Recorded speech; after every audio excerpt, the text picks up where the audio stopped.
Jangan pelit membagikan ilmu karena rezeki tidak akan tertukar. Halo semuanya, nama saya Michael. Selamat datang di channel saya, Sikutu Buku. Kali ini saya akan bahas kisah inspiratif dari Bustaman, pendiri dari restoran sederhana. Berawal dari tukang cuci piring di restoran, dia mampu berjuang keras hingga akhirnya menjadi pengusaha sukses.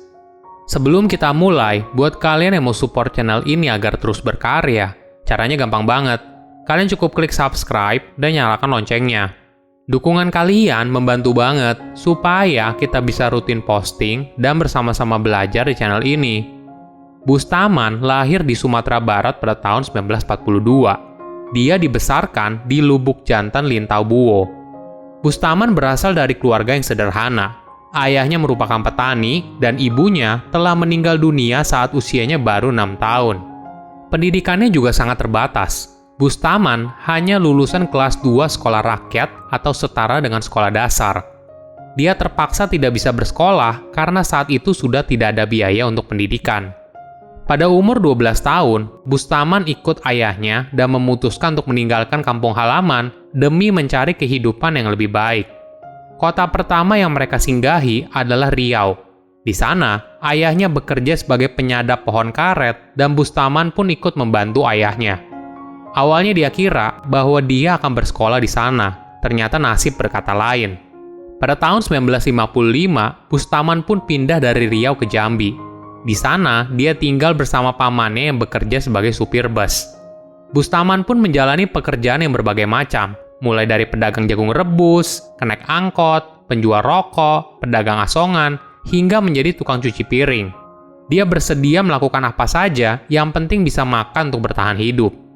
Pada tahun 1970, Bustaman memutuskan untuk merantau ke Jakarta bersama adik iparnya untuk mengadu nasib.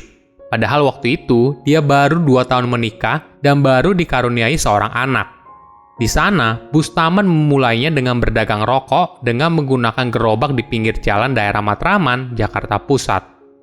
Bustaman buka warung rokok selama 24 jam dengan menjaganya bergantian dengan sang istri. Bahkan dia bercerita kalau anaknya dibesarkan di dalam kios. Namun ada kejadian pahit pada tahun 1975. Saat itu, ada perseteruan antara etnis Minang dengan preman setempat. Hal ini membuat Bustaman dan keluarganya terpaksa harus melarikan diri ke wilayah Pejompongan. Perpindahan ini membuat penghasilannya turun drastis. Sebagai gambaran, jika dulu di Matraman sehari dia bisa mengantongin Rp8.000, di Pejompongan, Bustaman hanya bisa mendapatkan Rp2.000. Kondisi ini membuat Bustaman berpikir keras dan berusaha untuk mencari penghasilan tambahan. Awalnya dia ingin berjualan martabak manis. Bustaman juga punya teman yang bisa bikin martabak. Namun ketika ditunggu di waktu yang ditentukan, temannya tidak kunjung datang. Hingga akhirnya, Bustaman memutuskan untuk berjualan makanan. Namun masalahnya, Bustaman tidak bisa masak, tapi dia punya pengalaman waktu di Jambi bekerja sebagai tukang cuci piring. Hal ini tidak membuatnya putus asa. Dia pun mencari lahan pinggir jalan di sekitar Bendungan Hilir dan akhirnya menyewa lapak seluas 1x1 meter. Gerobak yang awalnya dipakai untuk berjualan rokok, kini diubah menjadi meja dan diberikan terpal. Nah, jadilah warung yang kemudian diberi nama sederhana. Nama ini dianggap oleh Bustaman sebagai nama yang cocok, karena warungnya yang terletak di pinggir jalan. Namun sayangnya, uang hasil jualan hari pertama dibawa kabur oleh pembantu barunya. Karena tidak punya uang lagi untuk memutar bisnis, dia pun terpaksa harus mengutang ke tetangga seperti beras, minyak, dan barang kebutuhan lainnya. Peristiwa ini tidak mematahkan semangat Bustaman untuk bangkit. Masa kecilnya yang keras telah menempa hidup Bustaman. Dia juga masih teringat saat menjadi tukang cuci piring di Jambi. Saat itu, Bustaman melihat suami istri pemilik warung Padang yang sukses, terlihat gagah dan naik mobil.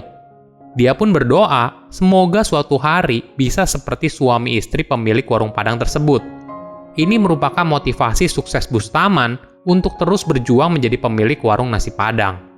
1 minggu kemudian, dia mulai berkenalan dengan pedagang makanan lain asal Solok, Sumatera Utara yang membuka usaha di samping warungnya. Ketika Bustaman mencoba masakannya, ternyata enak. Dia pun memberanikan diri untuk berkenalan dengan pemiliknya dan minta diajari untuk memasak. Beruntungnya, pemilik warung sebelah tidak pelit ilmu. dia langsung meminta Bustaman untuk menuliskan resepnya. Keahlian baru inilah yang lambat laun membuat usahanya semakin ramai. Kebaikan hati pemilik warung sebelah juga terus membekas di hati Bustaman. Ketika dirinya sukses menjadi pemilik usaha kuliner, dia tidak pelit membagikan semua ilmunya kepada karyawan. Tidak jarang juga, karyawan memutuskan untuk keluar dan membuka usahanya sendiri. Bustaman punya prinsip, kalau kita tidak mau memberikan ilmu kepada orang lain, kita tidak akan maju. Uniknya, dirinya justru bangga ketika melihat karyawannya sendiri sudah mandiri dan sukses membuka usahanya sendiri. Manajemen restoran sederhana menggunakan konsep naik bersama, tumbuh bersama. Jadi, karyawan dari awal tidak digaji, melainkan dianggap sebagai mitra perusahaan. Sebagai gambaran, dari 100% keuntungan, 50% diberikan kepada karyawan dan 50% sisanya diberikan kepada investor atau pengelola. Jadi, Bustaman akan mendapatkan 50% keuntungan atau 15% dari bagi hasil investor apabila ada penyumbang dana. Perhitungan pembagian hasil karyawan mengacu pada perolehan poin yang dibedakan berdasarkan tugas spesifik masing-masing karyawan. Poin ini lalu dikalkulasikan dengan laba bersih setiap waktu pembukuan per 100 hari atau 2 bulan. Model bisnis ini juga menekankan setiap karyawan mempunyai sifat sebagai pemilik bisnis.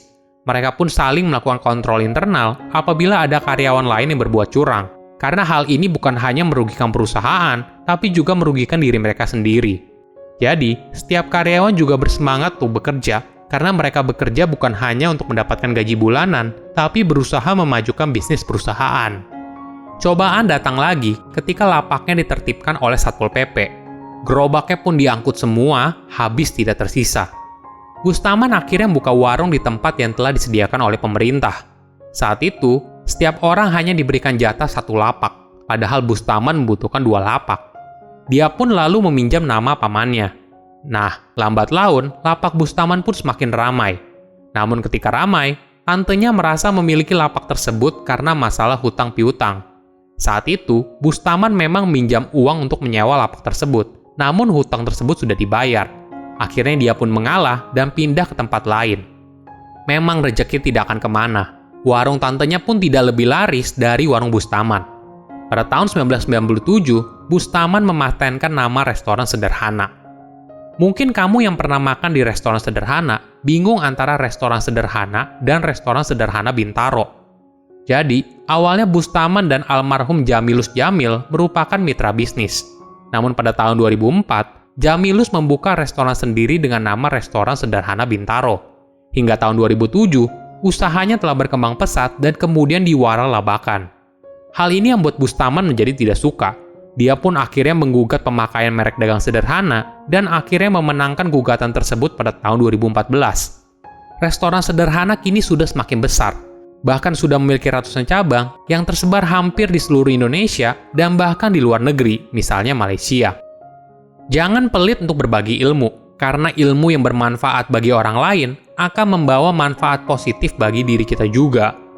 Silahkan komen di kolom komentar pelajaran apa yang kalian dapat ketika tahu informasi ini. Selain itu, komen juga mau tahu informasi apa lagi yang saya review di video berikutnya. Saya undur diri, jangan lupa subscribe channel YouTube Sikutu Buku. Bye-bye.